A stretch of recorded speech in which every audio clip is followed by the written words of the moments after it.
باقی یہ ہے کہ چونکہ فیس بک لائیو پہ فائدہ یہ ہوتا ہے کہ اس میں دوست احباب کی کمنٹس بھی آ جاتے ہیں، فیڈ بیک بھی ملتی ہے، جی وہاں تنقید بھی ہوتی ہے،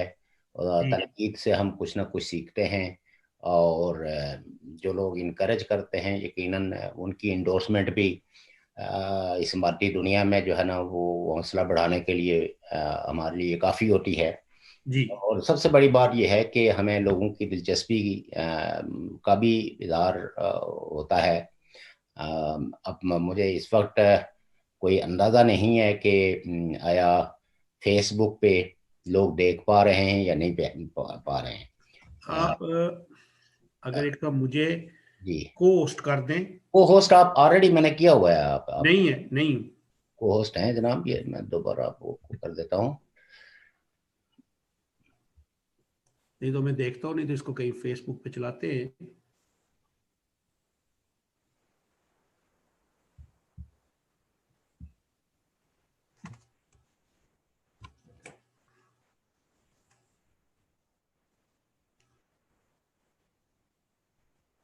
چلو ٹھیک ہے، آپ کریں جی، بس کوئی مسئلہ نہیں، ہو جائے گا۔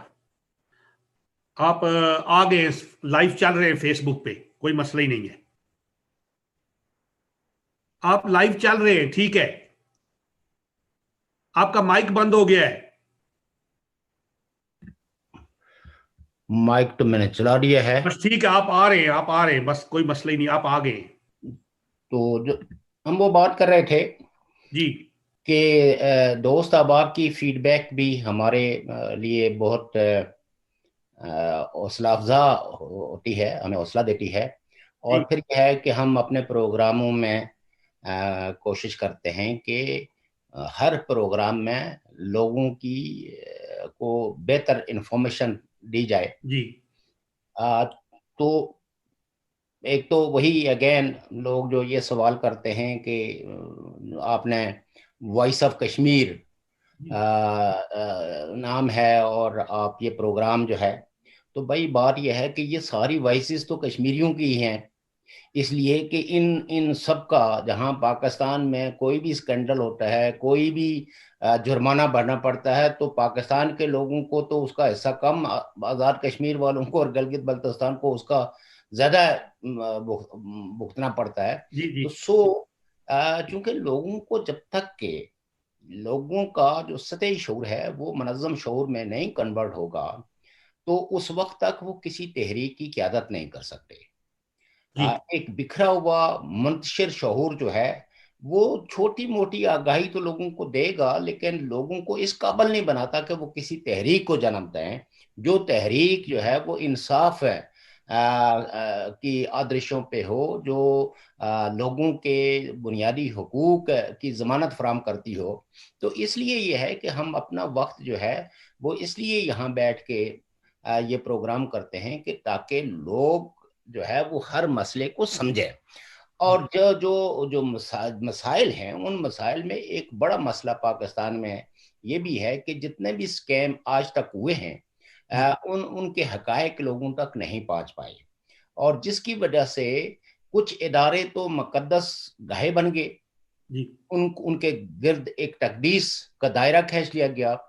اور کچھ لوگوں کو آپ یہ کہہ سکتے ہیں کہ ہر وقت مطلوب کرنا یہ کچھ لوگوں نے اپنا فرض بنا لیا۔ اور خاص کر کے میڈیا اس میں بہت امپورٹنٹ رول ادا کرتا ہے، جی چونکہ اگر میڈیا پہ بیٹھے ہوئے لوگوں کی جانکاری میں اضافہ کریں بجائے وہ پروپیگنڈے کا حصہ بننے کے، تو میں سمجھتا ہوں کہ پاکستان کے لوگ کافی حد تک بشعور ہو چکے ہوتے۔ لیکن وہ آج تک یہ اس میں کوئی شک نہیں ہے کہ جو سوشل سائنسز کے مدبرین ہیں، جو محققین ہیں، وہ یہ کہتے ہیں کہ عوام کی جو وسیع تر اکثریت ہے وہ کبھی غلط نہیں سوچتی، اور اجتماع کبھی غلط فیصلے نہیں کرتا۔ یہ انڈیویڈلز ہوتے ہیں جو غلطیاں کرتے ہیں، جو غلط فیصلے کرتے ہیں، جن کے رویے باعث ہوتے ہیں، جی جو اپنی ذاتی پسند و ناپسند کی نظر کر دیتے ہیں حقائق کو، لیکن غالب اکثریت جو ہے وہ حقائق جان رہی ہوتی ہے، اس پہ وہ اظہار کر سکے یا نہ کر سکے۔ جی غالب اکثریت کی جو ٹریجڈی اس وقت دنیا میں سمجھی جاتی ہے وہ یہ ہے کہ اگر وہ کسی حقیقت کے قریب بھی پہنچ چکے ہوتے ہیں تو وہ از خود اس کا اظہار نہیں کرتے جب تک کہ اس طرح کے اظہار کرنے والی کو منظم پارٹی نہ ہو. تو لہٰذا اس براڈ شیٹ پہ ہم اس لیے بار بار یہ پروگرام کر رہے ہیں کہ تاکہ لوگ اس کے کرداروں کو اچھے طریقے سے جانیں پہچانیں, تب جا کے لوگوں کو سمجھ آئے گا کہ پاکستان کا جو عدالتی نظام ہے وہ کن بنیادوں پہ کھڑا ہے. ایسا ہی جیسے ہم نے پچھلے پروگرام میں بتایا تھا کہ جسٹس عظمت سعید شیخ شیخ ہے, یہ جو ہیں, یہ جس وقت یہ براڈ شیٹ کے ساتھ یہ معاہدہ ہوا تو اس وقت نیب کے یہ ملازم تھے, یہ ان کے ڈپٹی پراسیکیوٹر جنرل تھے جو, اور جب وکلاء کو کوئی ادارہ اپنا لیگل ایڈوائزر مقرر کرتا ہے یا اپنا فل ٹائم جو ہے وہ ملازم رکھتا ہے تو کیوں رکھتا ہے کہ تاکہ وہ قانون کے دائرے کے اندر رہتے ہوئے وہ لوگوں کو جو ہے وہ اپنے اداروں کو بہتر رہنمائی فراہم کر سکیں. وہ ایسی جگہوں سے اداروں کو کوئی غلطی نہ کرنے دیں, کوئی قانون شکنی نہ کرنے دیں کہ جس کی وجہ سے الٹیمیٹلی وہ ادارے جو ہے وہ اس قانون کی زد میں آئیں. تو براڈ شیٹ کا جو معاہدہ ہے وہ ہم نے اپنے پہلے پروگراموں میں بتا چکے ہیں کہ یہ ایک طرح کا یک طرفہ طور پر